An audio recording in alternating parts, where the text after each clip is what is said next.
من سال اولی که معلم شدم رفتم توی مدرسه‌ای که توی جایی که خیلی میگفتن جای بدنامیه از نظر جرم و جنایت، یه منطقه در تهران. البته الان پاکسازی شده و خیلی خوبه. یه مدرسه هم داشت خیلی مدرسه معروفی بود. بعد از این نظر که بچه‌هاش خیلی شرمن و خلاصه ما اولین جلسه رفتیم سر کلاس، داستان زندگیمون رو گفتم منم مثل شما بودم ولی آدم‌ها عوض میشن، به آرزوهاتون فکر کنید، بجنگید اینا. بعد پرسیدم حالا آرزوهای شما چیه؟ یکی دستشو آورد بالا، خیلی هم در حقیقت جای چاقو رو صورتش اینا، گفت آقا ما بگیم متحسر، ناراحت. پیش دانشگاهی بودن ولی بعضیشون از من بزرگتر بودن، یعنی من 18 سالم بود اون موقع ولی اونا بعد 21 ساله 2 ساله. بعد دستشو برد بالا گفت آقا ما بگیم آرزومون رو. گفتم بفرمایید. گفت آقا آرزوی ما اینه که بزرگترین باند مواد مخدر خاورمیانه رو تأسیس کنیم. همون بغض کرده بودن کلاس، آفرین، اشکاشون رو پاک می‌کردن. من گفتم تو این شرایط آفرین، میتونی با برنامه‌ریزی همه چی ممکنه و اینا. آرزوها حول این دور میزد تا اینکه یه پسری از عقب کلاس دستشو برد بالا. البته 2 متر قد داشت، 2 متر عرض داشت، یعنی 4 متر مربع مساحت ایشون بود. نشسته بود عقب و من دیدم کل کلاس هم اینجوری نشستن که پشتشون به ایشون نباشه.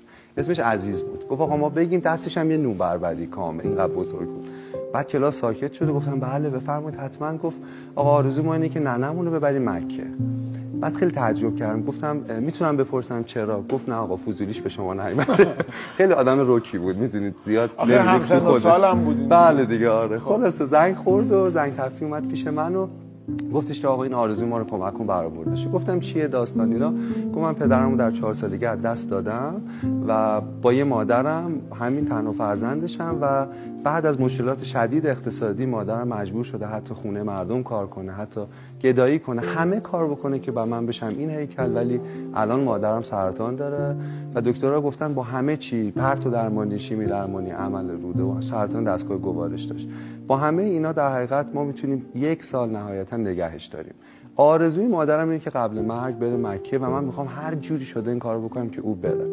بعد بهش گفتم که خب عزیز فیش عمره اون موقع حدود 700 800 هزار تومان بود. گفتم خب 2 تا فیش عمره بخر بفرستش. گفت آقا همه پولایی که باقی مونده، تازه صرف درمانم خیلی شده چون به لحاظ اقتصادی اینا فرو پکیده بودن، اصلا فرو ریخته بود زندگیشون. گفت همش از راه حرامه و مادرم میگه این پوله باید حلال باشه که منو ببری و من هیچ آدم حسابی اینجا نیست که حاضرم عملگی کنم هر چی تو بگی، ولی این پولو جور کنم مامانم با پول حلالی که من در میارم بره مکه. معلم‌ها یه جمله‌ای دارن همیشه میگن هر چی که بشه جوابشون اینه که تو باید درس بخونی. خب یعنی شما به این معلم بگی من گلوله تو سرمه تا 30 ثانیه دیگه میمیرم چیکار کنم؟ میگه تو باید درس بخونی، از این 30 ثانیه خوب استفاده کن. من گفتم تو باید درس بخونی.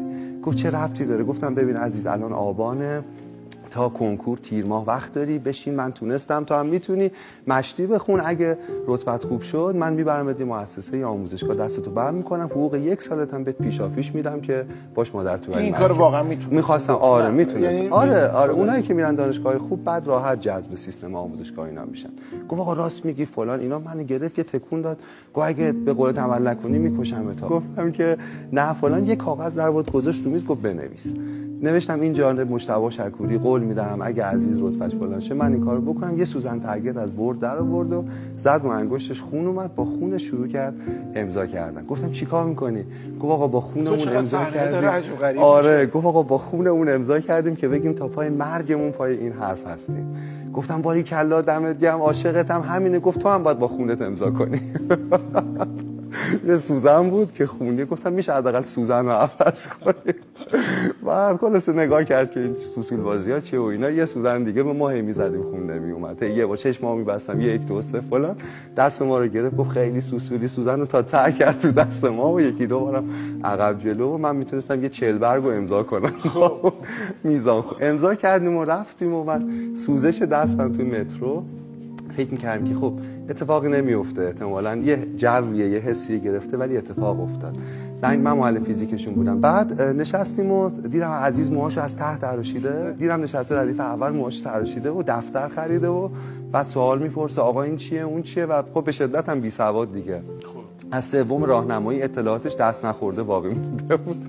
و معروف بود که میگفتن آخرین چیزی که حفظ کرده تعریف جلگه است، یعنی 4 عمل اصلی و تعریف جلگه کل دانستان. خلاصه گفت آقا میخوام شروع کنم و ما همه کمکش کردیم. معلم‌ها بعد از ظهر وای میسادن بهش درس میدادن و میخوند. آقای سعد مثلا 15 ساعت درس میخوند. بعد من بهشون گفتم چه جوری اینقدر میخونی؟ میگم من خسته که میشم فقط مادرمو نگاه میکنم، اون 4 پاره استخونی که داره با مرگ میجنگه رو نگاه میکنم، جون میگیرم، آتیش میگیرم و درس میخونم. یه عکس 3x4 مادرش لای کتابش بود همیشه، یعنی استراحتش این بود. معنای زندگیش این شده بود که این مادر باید بره مکه. توی فروردین ماه حال مادرش خیلی بد شد، به هم ریخت و ما با معلم‌ها پول جمع کردیم، نگران شدیم نکنه از این دنیا بره و این آرزو محقق. 50 تومن یکی 100 تومن گوشیم توی پاکت دادیم به عزیز، گفتیم عزیز جور شد این قرضه، مادرت بر مکه بیا، تو که رتبت خوب میشه داری تلاش میکنی ولی این کار انجام بده. دستشو گذاشت روی پاکت، هل داد سمت من، گفت آقا خدا هست.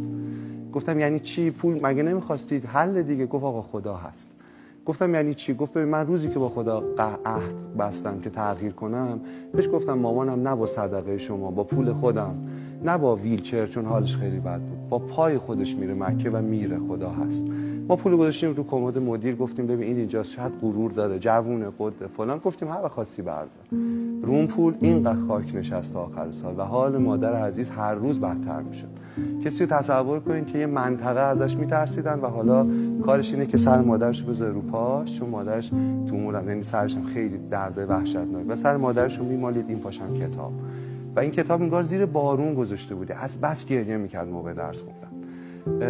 عزیز رتبه 1900 کنکور شد اون سال و الان خارج کشوره. اول مهر که همه مادرها بچه‌هاشون از زیر قرآن رد میکنن، عزیز خودش از زیر قرآن رد کرد و رفت دانشگاه، چون مادرش حالش خیلی بد بود، ارتباطش رو با دنیا، با واقعیت از دست داده بود. آذر ماه مادرش از دنیا رفت، ولی به طرز معجزه‌آسایی 20 روز قبل فوت کردنش حال عمومیش خوب شده بود، خودش کاراشو میکرد، راه میرفت. عزیز و مادرش با هم رفتن مکه و اون خانم با موهایی که ریخته بود دور خونه خدا چرخید و بعد از این دنیا رفت و رو سنگ قبرش نوشتن خدا هست. من یاد گرفتم از عزیز، بالای همه کاغذا می‌نوشتم خدا هست و بدجوری هم هست، نزدیکتر از رگ گردن، مهربانتر از مادر به نوزادش کنار ماست و میبینه رنج ما رو، تنهایی ما رو، نداشته‌های ما رو. میخوام بگم معنای زندگی عزیز این بود، مادری که باید بره مکه. این معنا خیلی چیز سیالیه و خیلی چیز فردیه، ممکنه در حقیقت برای شما یه چیز دیگه باشه. ممکنه ازتون دوست دارم بپرسم آخر برنامه که معنای زندگی شما چیه؟ چی باعث میشه چشمای شما برق بزنه، قلب شما تند بزنه؟ دلیل زندگیتون چیه؟ ولی به نظر مهمترین سوالی که آدم باید از هم